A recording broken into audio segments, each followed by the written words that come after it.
5 448 est le montant signé entre la République démocratique du Congo et le club français Monaco pour question de soft power.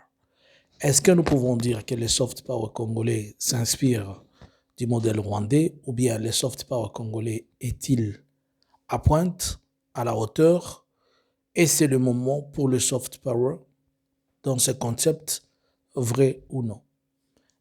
Il manœuvre encore pour désorienter les fonds et désorienter les budgets, désorienter les peuples ou désorienter toute la population. Que pensez-vous? Bonjour, bonsoir. Je vous salue de partout, vous êtes en train de me suivre. Aujourd'hui, nous sommes le 18 du mois de juin 2025. Nous venons encore une seconde fois essayer de faire nos analyses comme d'habitude. Et aujourd'hui, notre analyse va tourner tout autour de la question de ces fameux contrats qui visent les soft power.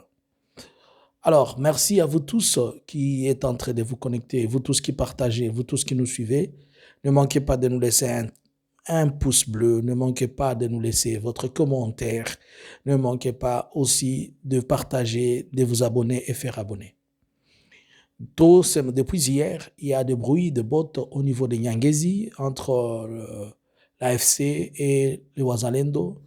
Et ce matin, il y avait pas mal un peu de bruit. On a appris, mais nous attendons plus de détails avec nos correspondants sur place, que c'était l'AFC qui voulait déloger les Wazalendo dans ces coins-là.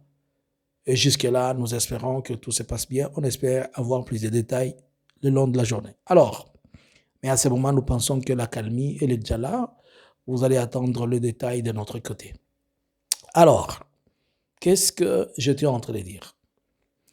Le gouvernement de la République démocratique du Congo, c'est-à-dire le ministre des Sports, Didier Boudimou, dans un conseil des ministres, a pu convaincre le gouvernement congolais d'accepter de signer un contrat avec ce que vous savez, les clubs de Monaco, de l'AS Monaco, le club français de football, pour 3 saisons, à l'occurrence, une saison qui valait 1 million, 1,6 pour une saison, dont il a signé un contrat d'abord pour 3 saisons.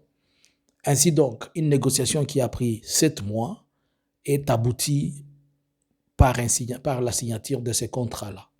Le directeur de l'AS Monaco, Diego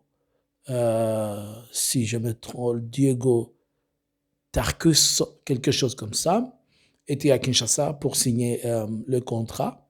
Et le contrat avait été signé, dans leur contrat qui engage la République démocratique du Congo et le club français de l'AS Monaco. Il est dit que 20% de ces montants-là sont affectés au soft power, 80% sont affectés pour les questions de mise à niveau, des installations sportives, d'échange des capacités, mais tout porte à croire que le contrat est beaucoup plus signé pour la question de soft power. Il faut noter qu'une saison, elle prend presque 9 à 10 mois, c'est-à-dire de la période du mois d'août au mois de mai de l'année qui suit. Et pour 3 saisons, ça veut dire qu'ils vont prendre le 3 ans dont le contrat est déjà signé en République démocratique du Congo, mais en France, il reste encore quelque chose qui doit être discuté au niveau du Parlement pour que cela soit mis en place. Alors, l'objectif de ces contrats, c'est quoi? L'objectif, c'est que selon l'esprit du contrat, de contracter la RDC et l'AS Monaco, il faudrait que le club monégasque porte sur ce Varese une marque distinctive qui sera décidée ou discutée avec la RDC au cas où ils arrivaient à donner cet accord, et plutôt au cas où le Parlement arrivait à prendre la décision finale, mais je sais qu'ils vont se décider puisqu'il s'agit de l'argent. Soit ils vont mettre une effigie de la RDC, soit ils vont mettre come to DRC, visit DRC, something like that, en s'inspirant du modèle rwandais Visit Rwanda. Une bonne ou une mauvaise chose? Bon, l'objectif principal, c'est cette stratégie-là que je vous ai dit, de soft power, se faire parler sans ou influencer, parler positivement de son pays ou parler même d'une manière ou d'une autre pour amener que les gens puissent savoir ce qui se passe ou bien avoir de l'intention ou bien être attirés par vous.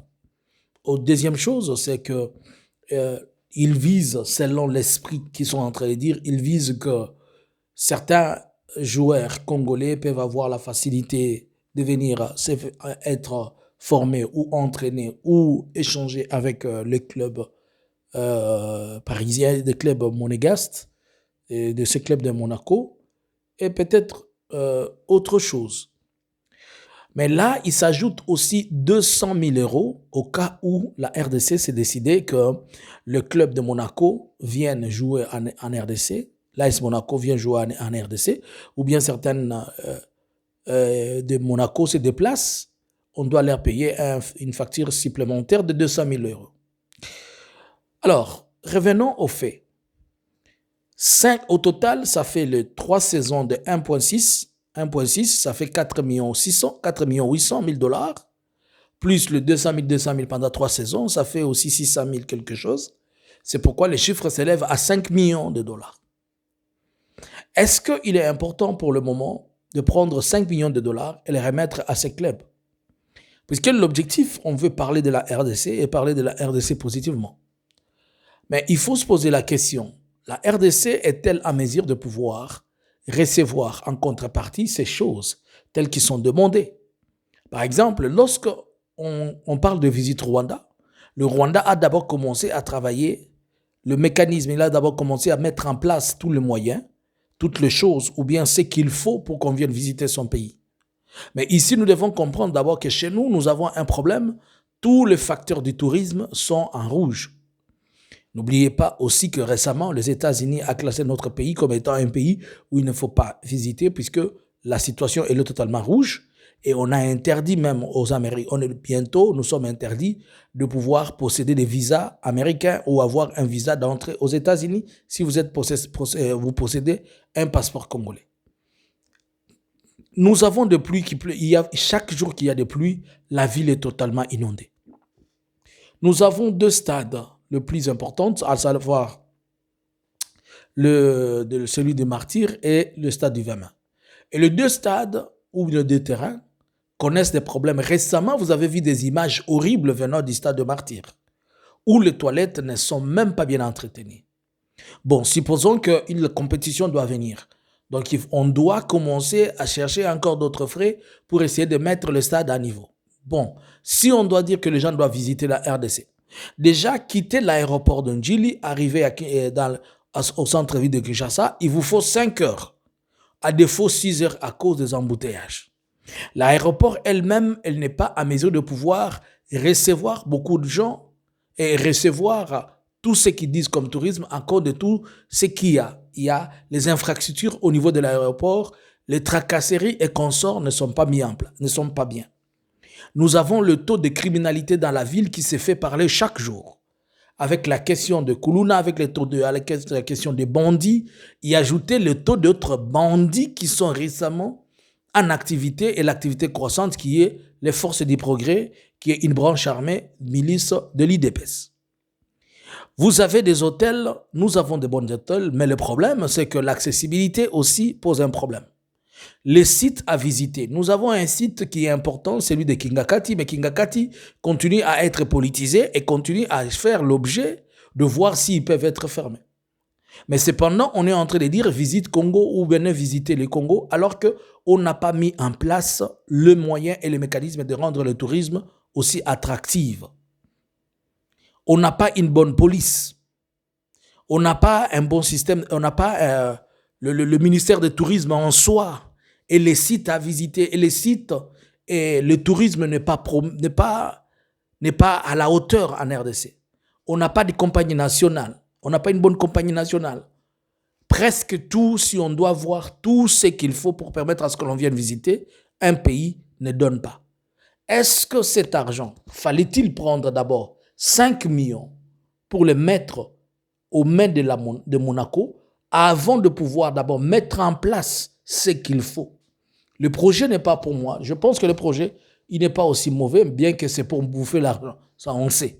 Mais est-ce qu'on ne devait pas d'abord commencer, par exemple, à arranger des bonnes routes, qu'on ait des bonnes routes, par exemple, qu'on ait une bonne circulation, que le voie, les questions d'embouteillage soient résolues, par exemple, que l'on ait suffisamment tout ce qu'il faut, qu'on arrive à rendre la police aussi professionnelle, l'on diminue le taux de banditisme, et ceci et cela. Comme ça, lorsque les gens doivent venir visiter, ils savent et ils doivent voir des choses aussi importantes.